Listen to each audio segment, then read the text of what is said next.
ஊர்ல ஒரு ரொம்ப சோம்பேறியான மனுஷன் இருந்தானா.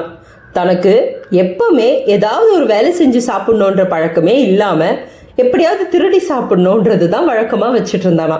அப்படி ஒரு நாள் ஒரு ஆப்பிள் தோட்டத்துக்குள்ள ஆப்பிளை பறிச்சுட்டு இருக்கும்போது தோட்டத்துக்காரங்கிட்ட மாட்டிக்கிட்டான்.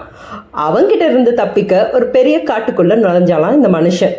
அப்படி அவன் போகும்போது பெரிய வயசான ஒரு நரியை பார்த்துருக்கான். ஆனால் அந்த நரியை பார்க்கும்போது இவனுக்கு பயங்கர ஆச்சரியம். ரொம்ப வயசாகி இருக்கே, இது எப்படி உயிர் வாழுது, இதுக்கு யார் சாப்பாடு கொடுக்குறாங்க அப்படின்னு யோசிச்சுட்டு இருந்தானா. இப்படி யோசிச்சுட்டு இருக்கும்போது அந்த வழியா பெரிய ஒரு சிங்கம் வர்றதா பார்த்துருக்கான். தன்னை காப்பாத்திக்க ஒரு மரத்து மேலே ஏறின அந்த மனுஷன் கீழே என்ன நடக்குது அப்படின்றத கவனிச்சானா. ஆனா அந்த சிங்கம் நரிக்கிட்ட வந்து கொஞ்சம் சாப்பாடெல்லாம் கொடுத்துட்டு போச்சான்.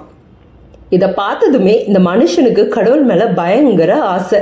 ஆஹா, இந்த கடவுள் எல்லாருக்குமே ஏதோ ஒரு வழியை வச்சுதான் இருக்காரு, ஸோ நமக்கும் யாராவது உதவி செய்யறதுக்கு அனுப்புவாருன்னு சொல்லிட்டு அங்கேயே ஒரு 3 நாள் தங்கிட்டு இருந்தானா. ஆனால் யாருமே வரல. அந்த பக்கமா 4வது நாளா ஒரு மாங்க் வர்றத பார்த்தானா. அந்த மாங்க் கிட்ட போய் கேட்டானா, கடவுளுக்கு என் மேல கொஞ்சம் கூட கருணையே கிடையாது, இதோ இந்த வயசான நரிக்கு கூட சிங்கத்தை சாப்பாடு கொடுக்க சொன்னாரு, ஆனா எனக்கு சாப்பாடு கொடுத்து அனுப்ப அவருக்கு தோணவே இல்லைன்னு சொன்னானா.